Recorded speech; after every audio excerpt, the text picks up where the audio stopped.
கடகராசி அன்பர்கள் உங்களுக்கு வந்து பாருங்க, தனுசு வீடு அப்படின்றது 6ஆம் பாவம். 6ஆம் பாவத்தில் முற்பகுதி முதல்ல சுக்கிரன் வந்து உட்கார்றான்.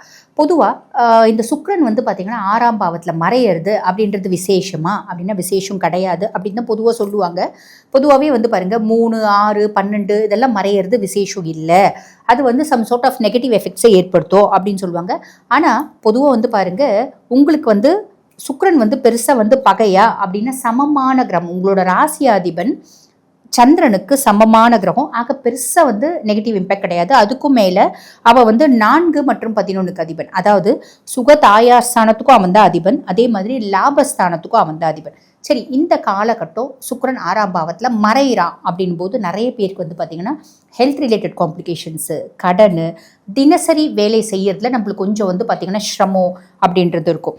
ஓகேங்களா? அதுக்கும் மேலே ஒரு சிலருக்கு வந்து பார்த்திங்கன்னா ரீனல் பெத்தாலஜி, கிட்னி சார்ந்த பெத்தாலஜி, கிட்னி சார்ந்த நோய், ஸ்கின் மேனிஃபெஸ்டேஷன்ஸ் இதெல்லாம் வரத்துக்கு வாய்ப்பு உண்டு. ஆரோக்கியத்தில் கவனம் அப்படின்றது வச்சுக்கோங்க, ஃபர்ஸ்ட் விஷயம். 2வது, நீங்கள் எங்கே கடன் கேட்டாலும் கிடைக்கும். ஆனால் பெரிய லெவலில் கடன் வாங்கிடக்கூடாது. வாங்கினா என்ன ஆகும், நம்ம ட்ராப் ஆகிறதுக்கு வாய்ப்பு உண்டு. புரியுதுங்களா? லாபஸ்தான அதிபதி சுகாதிபதி 6ஆம் பாவத்தில் மறையிறா அப்படின் போது நம்மளோட கம்ஃபர்ட் ஏதோ ஒரு விதத்தில் கெட்டுறதுக்கான வாய்ப்பு உண்டு. நம்ம செய்யக்கூடிய தொழிலில் ஏதோ ஒரு விதத்தில் லாபம் கம்மியாகிறதுக்கான வாய்ப்பு உண்டு. இது பெருசாக ரொம்ப நாள் கிடையாதுங்க, அந்த முற்பகுதி தான். ஓகேங்களா? அதுக்கு பின்னாடியே வந்து பார்த்தீங்கன்னா புதன் வந்து உட்காந்துருவான். புதன் வந்து உட்கார்ந்துடுறான் அப்படின் போது புதனை பற்றி சொல்லணும் அப்படின்னா, இவன் வந்து பாருங்க உங்களுக்கு 3 பொதுவாக கடகராசி அன்பர்கள் உங்களுக்கு புதன் வந்து நட்பா பகையா அப்படின்னா நட்பு கிரகம். சந்திரனுக்கு புதன் நட்பு அப்படின்னு சொல்லலாம். ஏன்னா சந்திரனோட குழந்தை தான் புதன். ஓகே, சந்திரனோட பையன் தான் புதன். ரோஹிணி தான் அவனை ரொம்ப பாசமாக வளர்த்தா. அப்போ சந்திரனுக்கு வந்து புதன் வந்து பார்த்தீங்கன்னா நட்பு. அது மட்டும் இல்லாமல் 3 மற்றும் 11க்கு அதிபன். அதாவது இளைய சகோதர தைரியஸ்தானத்துக்கும் அவன் தான் அதிபன். அயன சயன போஜன மோட்ச விரயஸ்தானத்துக்கும் அவன் தான் அதிபன். அவன் 6ஆம் பாவத்தில் மறையும் போது நெகட்டிவ் ஏதாவது இருக்கா? இருக்கு. ஒரு சிலருக்கு வந்து பார்த்தீங்கன்னா நரம்பு சார்ந்த பிரச்சனைகள் வரத்துக்கு வாய்ப்பு உண்டு.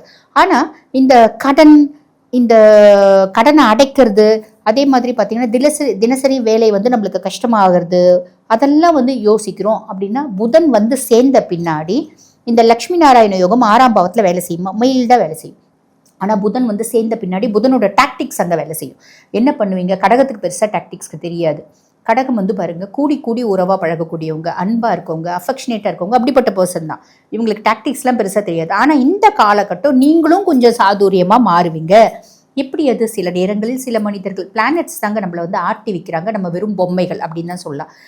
நிறைய விஷயம் வந்து பாருங்க, சின்ன வயசுலேருந்தே எங்கள் டாடி அடிக்கடி சொல்லுவாங்க, பிளானட்ஸ் நெவர் சே லைஸ் அப்படிம்பாங்க. கிரகங்களுக்கு பொய் சொல்ல தெரியாது, கிரகங்கள் பொய் சொல்வதும் இல்லை அப்படின்ற